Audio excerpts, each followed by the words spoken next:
Here in Pike County, Chuck O'Neill, Poet Laureate of Milford, celebrates and commemorates the life of our town, our hills, creeks, river, our architecture, and our history. His poems are pictures painted with words and have an eye for details, so easily overlooked, yet they are signs pointing to our common humanity. He writes lyrically of local life as it happens today, as it happened in the past. His voice is always grounded in the plain-spoken poetry of place, as it lifts up our shared experience and lifts our spirits as well. So it's without further ado that I would be happy to present Chuck O'Neill for a poetry reading.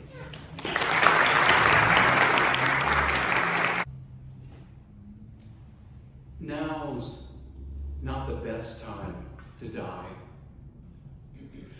'cause there's a leak under the upstairs sink you told nobody about, behind Q-tips, Drano, shampoo. You set out Tupperware and empty it religiously. Imagine loved ones saying their final goodbyes, hinting that maybe you weren't so awful after all, only to get home and find water pooling the entry hall, bellying the ceiling above, spurring them to wonder anew about you, your priorities, and in particular, that list you kept crossing out and adding to. Yeah. And wouldn't it be just like you, they'd conclude, to leave them sweating the next fiasco, guessing what else you left unchecked, getting ready to blow.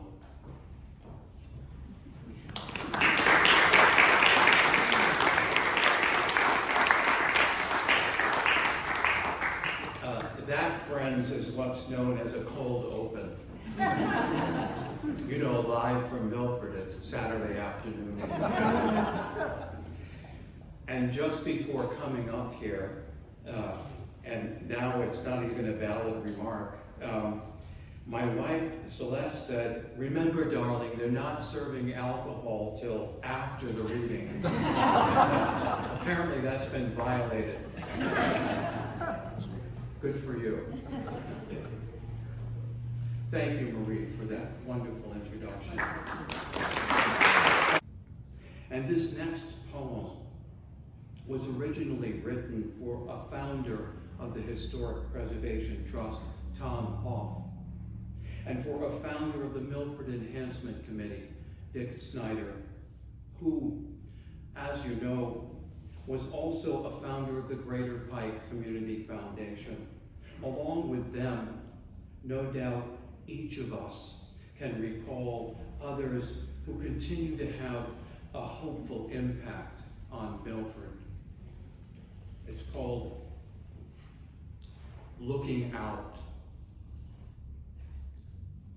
And it opens with an epigraph from the French poet Guy. It's a question of seeing so much clearer, of doing to things what light does to them. Mid-November, late July. Who can say how it is looking out a window, drawn there by the light, long slant of it across the wide street, painter's light, the way with shadow, light sheds light over bluestone and brick, over casings, plinths, coins, as it blackens the glass and steeps the brackets beneath the eaves in shade. And some nights, who can say how it was with moonlight by these entrances, these same sash, for souls who came before, held for a time between the lintels and the sills, wondering what to make of such glow, of the way light migrates over all that was lifted into place, lived in, and handed down. And how is it now that those who are gone, who it seems were just here, are in town yet, shedding light still, long slant of it across the clapboard, angling the alley, the walkway, the bench, the bollard, the verge, the planter, street lamp, sign, long light, bridging the buildings, sweeping the trees.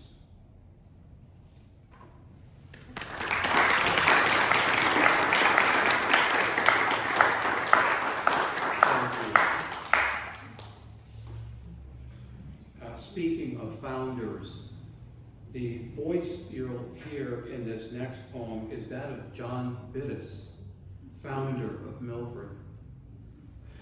And the fever he refers to is the yellow fever epidemic that ravaged Philadelphia in 1793.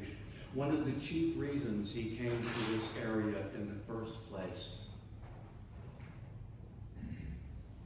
First names: John Bittis, 1749 to 1820. That summer, in August, my settlement, a good-sized port by then, was stricken with the fever. Death swept house to house like fire in a stiff wind.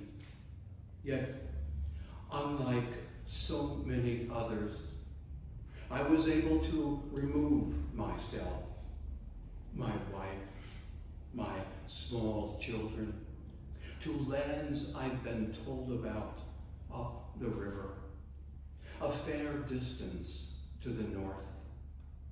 Good air, rushing water, hills rife with timber, a fine benchland there, the entirety of which I acquired before long, and built our cottage, a mill, later a village laid out like my native city, with straight alleys and straight streets. The son of immigrants, I named this place, this outpost, for a town across the ocean where my ancestors lived. And that their names might remain, we christened certain of the east-west streets after our sons and daughters. Anne, Catherine, George, John, Sarah, Elizabeth.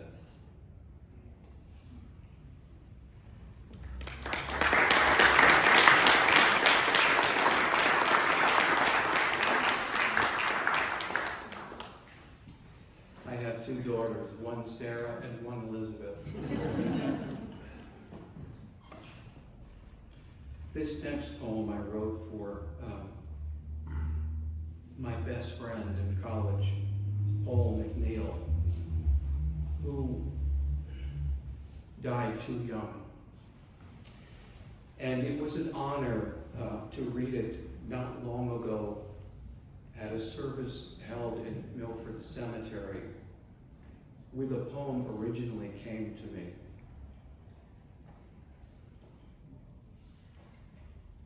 River Road.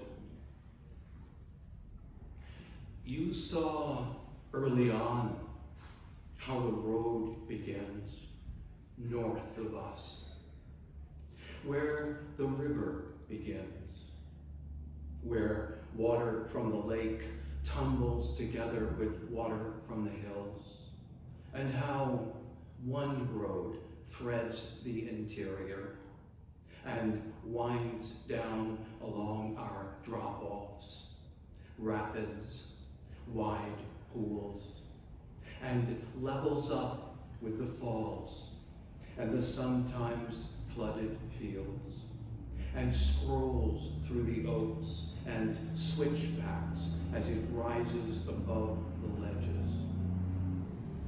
From the overlook, good friend, the rain gone, may you see the whole of it, the town clear across the valley, the sun's rose streamers in the west, and may you see the way you came, and the way now beside the river your road runs on.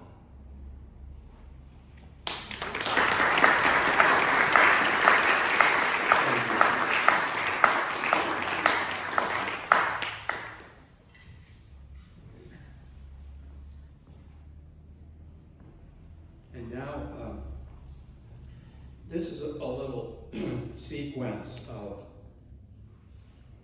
what we could call park poems. The first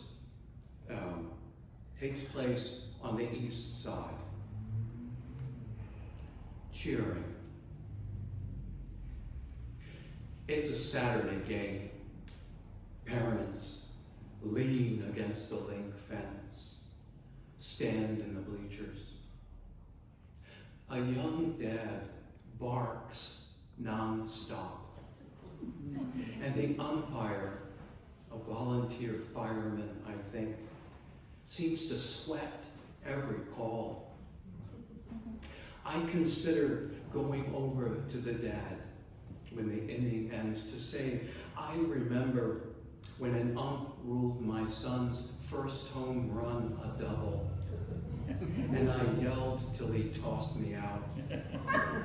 Or kid him about a support group for parents of little leaguers with catchy topics like deep breathing between innings, the yelling cessation workshop, bogus calls and authority issues, when the F word slips out, losing and the ice cream after.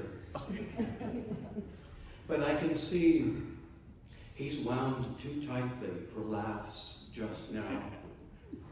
The truth is, I see him and see myself, knowing so little as a dad, trying like hell to cover all the bases.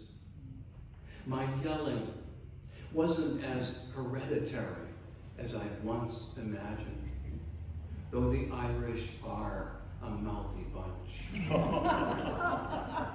Give him time. He'll figure things out. So I say, I can't believe my grown sons were once this small, and leave it at that.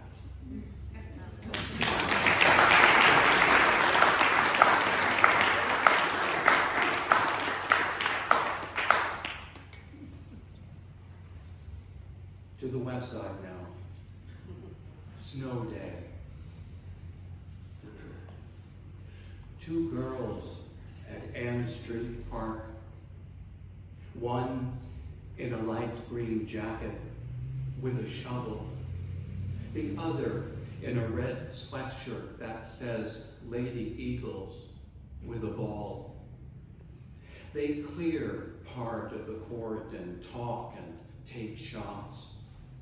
After a while, the sun breaks through and the maples rain melting snow.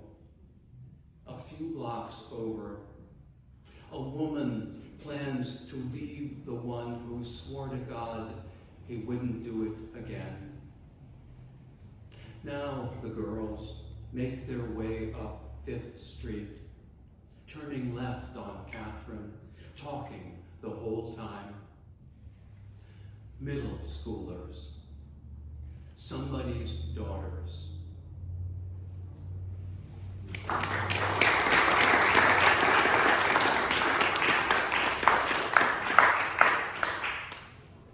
And this last of the parks sequence was written for Remembrance Place Park and was suggested one day by Matt Osterberg while we were both shopping in Lourdes, keeping it local. Located on the corner of West End and Elderberry Alley, Remembrance Place Park was a cemetery long ago that fell into disuse, and over time was forgotten, its headstones removed, the land sold. Eventually, after a builder made the discovery while attempting to build on it, the land was gifted to the borough, and it became a park that has been beautified and maintained all these years by the Milford Garden Club. There's work underway to return some of the headstones that have been recovered as a way to rededicate and memorialize the place once known as the Dimmick Cemetery. The poem is called God's Acre. God's Acre, an old term for a cemetery. And it begins with an epigraph from that great poem by Thomas Gray, Elegy, written in a country churchyard. God's Acre. Perhaps in this neglected spot is laid some heart once pregnant with celestial fire. So many unknowns above and below us. This park, along a lost lot once, a graveyard for families going back lifetimes, with names we say today. For years, a neglected spot, its mostly marble headstones toppled, taken, flipped face down for walkways even, or carted to the cemetery on the hill, along with remains unearthed here and reburied up there. Yet, remains remain still, Lord knows where. And Lord knows how they lived through those winters when the river froze so thick they could sled a house across it from one state to another. Lord knows the hopes they clung to. Father, mother, worried, sick over a newborn's cough and high fever, mourning all the while their earlier loss. That arched stone in the grass, half the average height and width, with the word baby cut into it.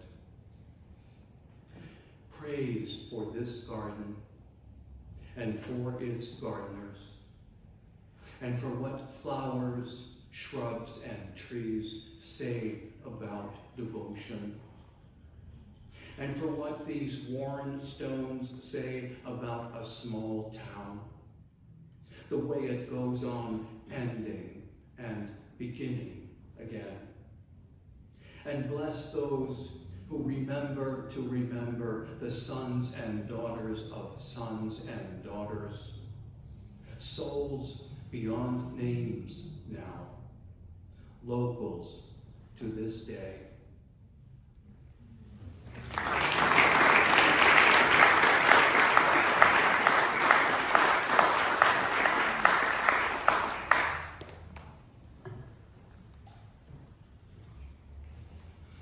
April is National Poetry Month, as you know. And this first poem I'm going to read in that recognition was written for a poet. Not many people know this. who lived in Scranton during his formative years. His name is very well known, W.S. Merwin. And so this is a poem for him. It's called Kid Outside, for W.S. Merwin. You lived during your boyhood not so far west of these hills, a Pennsylvania coal town in a slump by then, with no end in sight, where your father was sent to shepherd Presbyterian souls, where, weeks before flowers, you heard churchgoers returning to the northern lakes, honking through the anthracite sky like the flock above me now. Liturgy on the fly, and you, a kid outside the church on Washburn Street, looking up.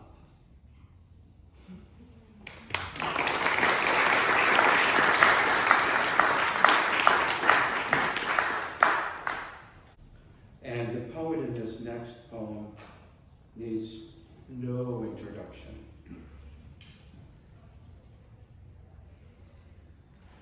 To the unremembered.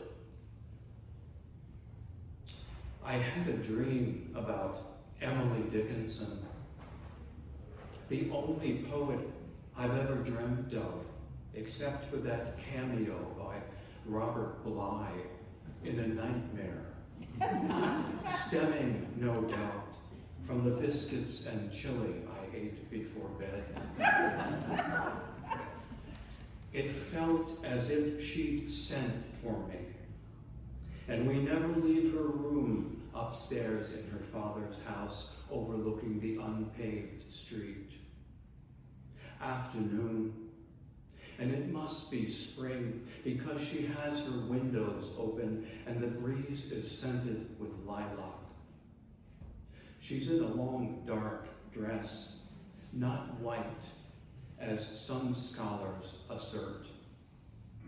And her voice is mild, familiar, not at all shrill as other scholars claim. More surprising, she laughs a lot. She's actually funnier than people think, kidding about Austin and Susan, her brother and his wife, who live, she points and says, right across the way.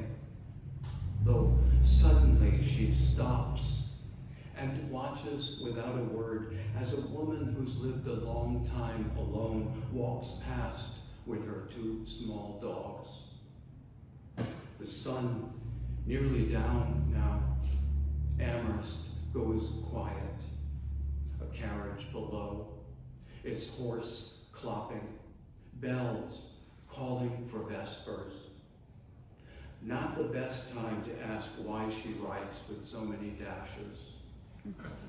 And rather than taking up the question, or maybe as a response to it, she places her hand on mine, her left on my right, rests it there, the one time we touch, then lights a candle, and all around, on the desk, dresser, bed, in the corners even, are paper bundles that weren't there earlier, some tied with ribbons, others with red yarn or green string. Her shadows and reflections are everywhere. Somebody's on the stairs, and I wake up. Night after night, I'd read her poems, but found no way back. And it came to imagine her hand on the hand of a different dreamer. Sister of the misfit, the heart sick, those at a loss. She binds up wounds and returns us to the world to remember the unremembered, the unmarked, the unremarkable. We who, like her, keep our Sabbaths at home on scraps of paper, unknown mostly in our own lifetime, as she was unknown in hers.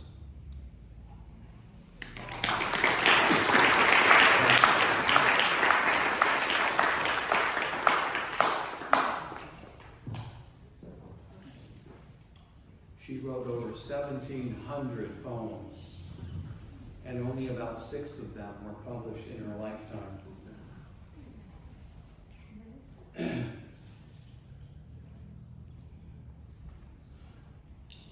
And this next one, the title of it, is a reference to Rilke's Letters to a Young Poet. And I like to imagine that this poem was just recently discovered in the flyleaf of an old book once belonging to Rilke, written in German, of course.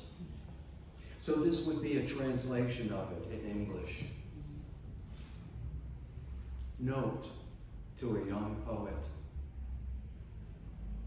Sit with the scribbling of others, yes, and listen a lot. But make your own hay, trim your own limbs, drum your own drums, hum your own hymns. And when sirens wail, pull over and pray however you pray. May you always sound like yourself and say less than there is to say. Let there be no end to the blessings on your work. And once in a while, in life, in a poem, take a ride just to see where you wind up.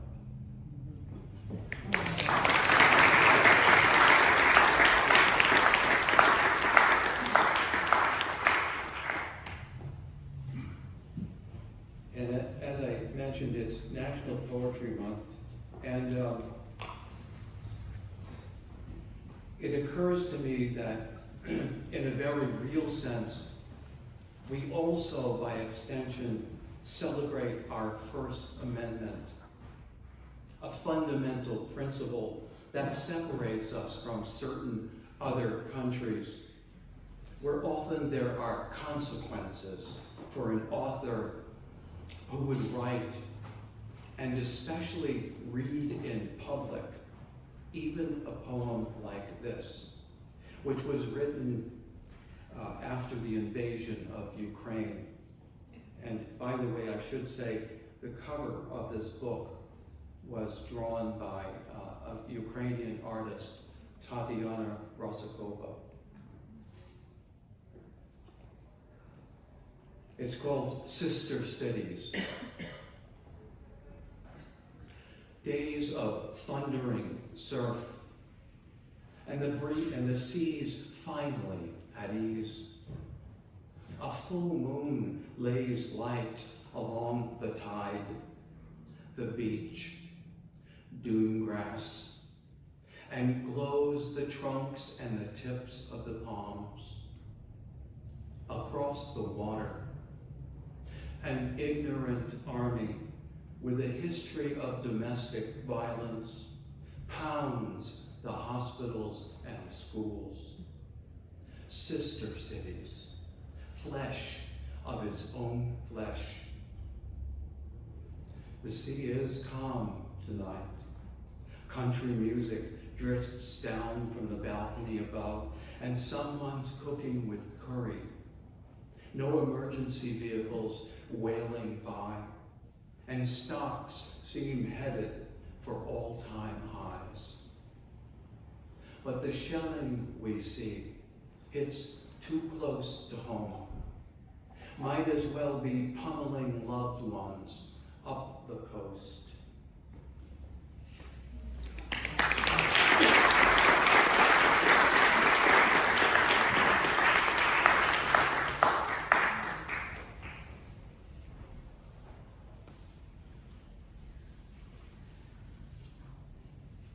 And now some local news. Last roof. I meet with the roofer on an Indian summer Friday to upgrade our worn 3 tabs with something more architectural. The look of a roof is key, he agrees. Here's one style, perfect for a house in town. I'm drawn to the slate-like color, thickness, feel, and ask about warranty and price. He eyes me up and down, says, you'll be in the ground long before you even think about replacing these shingles. Definitely your last roof. I want it nice, I say, but hey, it's not the Vatican. I got these, he says, eyeing me sideways. Won't set you back so bad, but depending on how things go, you could be looking at replacement. Maybe, maybe not. Can I take both samples home to talk things over with my wife? No problem. Have them for the weekend, he says. Give me a shout on Monday. Tuesday's okay too, so we get you done before snow flies. Yep. Lord willing, before snow flies, I say, shutting the trunk and leaving well enough alone. Hold off asking if he knows any good gutter guys.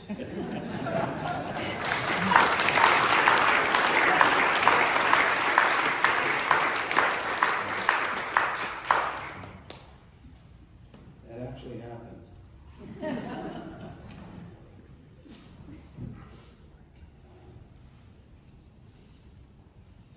Through glass, darkly. Winter through the window. A crescent moon halfway up. And the first tinge of orange beyond those hills. Snow in the yard. Roads still thick. And nobody out yet except a woman from around the corner. Heavy coat, scarf, boots, gloves, hat. Finding her footing beneath the street light. With the sizable gray and white dog she fell heir to when her daughter died. You watch. No witness. You witness them leaving the glow, leashed to each other, headed home with the dog in the lead. And you can't help wishing our losses could be less set in stone, and heaven's ways more like our own.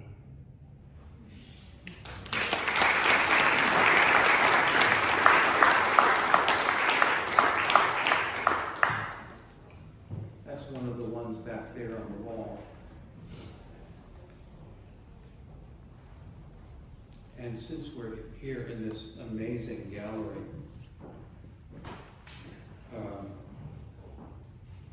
here's one called Brushwork.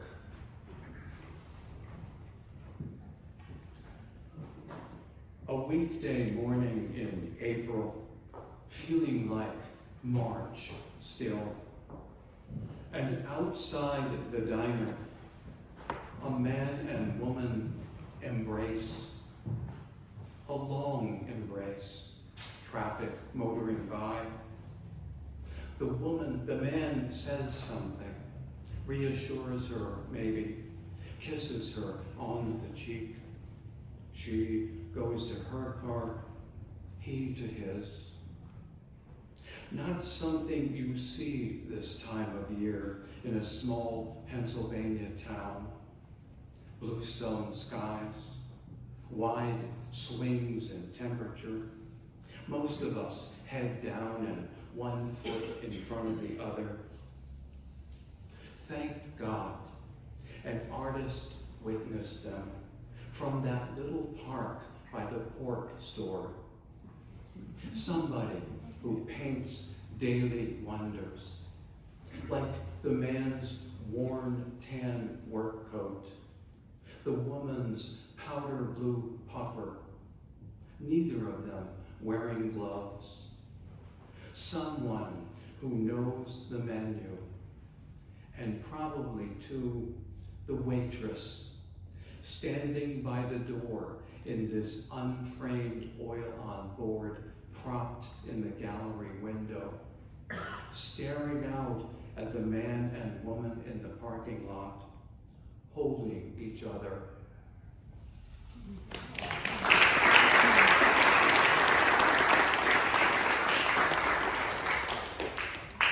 What an amazing crowd. And I'm so grateful. Amazing.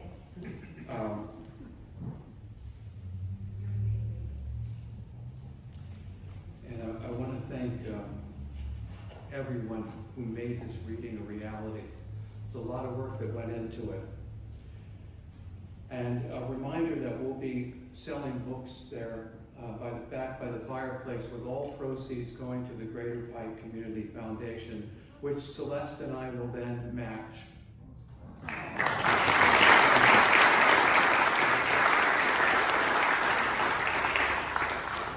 And I'll end with a poem that was inspired by millwork and architecture like this. The Borough. I came to a village above a river, hills all around it. The streets, wide by any measure, were woven with alleys, verged with trees and full leaf, and with architecture seldom seen standing together in such a small town. And though I'd passed those buildings before, I remembered them. And it seemed to me I was always from that place. I arrived today as I arrived years ago, and recognized earlier villagers as my kin. There are doorways before me, rafters above me, joists below me, risers and treads to lift me, railings they held once to steady my step. I arrived by way of mortises and tenons. They sawn and bit-braced and fitted and pegged.